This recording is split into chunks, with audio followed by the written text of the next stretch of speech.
सोचो अगर केजीएफ और सलार एक ही यूनिवर्स का हिस्सा होते तो उनकी स्टोरी कुछ इस तरीके से होती ना। लेकिन जब उसने काली माँ के सामने उस राक्षस का सर धड़ से अलग किया ना, हम मौत के सर पर नाचे। केजीएफ चैप्टर 2 के एंड में जब नेवी रॉकी के शिप पर अटैक करते हैं तब सबको लगता है कि रॉकी समुंदर में डूब चुका है, लेकिन असल में रॉकी भाई पहले से ही अपनी मौत का प्लान बना चुके थे। उस वादे के लिए मैं खुद गर्ज भी बनूंगा।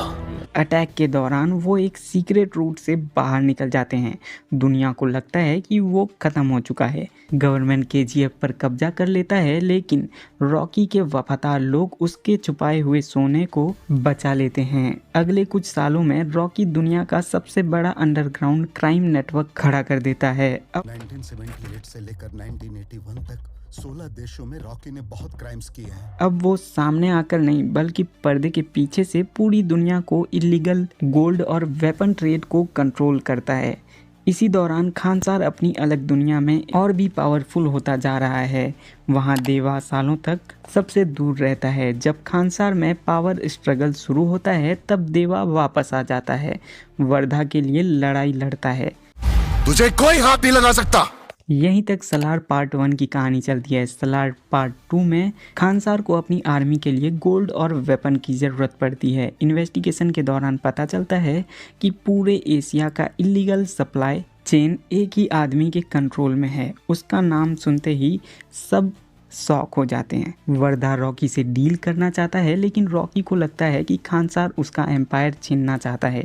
दूसरी तरफ देवा को बताया जाता है कि रॉकी खानसार को अपने कब्जे में करना चाहता है। इसी मिसअंडरस्टैंडिंग की वजह से रॉकी और देवा पहली बार आमने सामने आते हैं। उनके बीच एक ज़बरदस्त एक्शन सीक्वेंस होता है।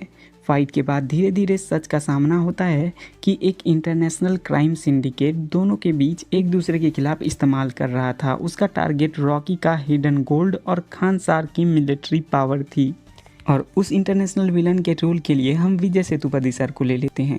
जब रॉकी और देवा को ये बात समझ आती है तो दोनों अपनी दुश्मनी ख़त्म कर देते हैं। रॉकी अपनी प्लानिंग और इंटरनेशनल नेटवर्क यूज़ करता है, जबकि देवा अपनी आर्मी के साथ लीड करता है।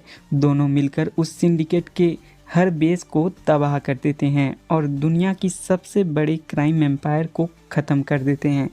आखिर में रॉकी को समझ आता है कि उसका टाइम ख़त्म हो चुका है। वो अपनी लेगेसी देवा को दे देता है और दुनिया की नज़रों से गायब हो जाता है। लोगों के लिए रॉकी एक कहानी बन जाता है और देवा नए युग का सबसे ताकतवर क्राइम लॉर्ड।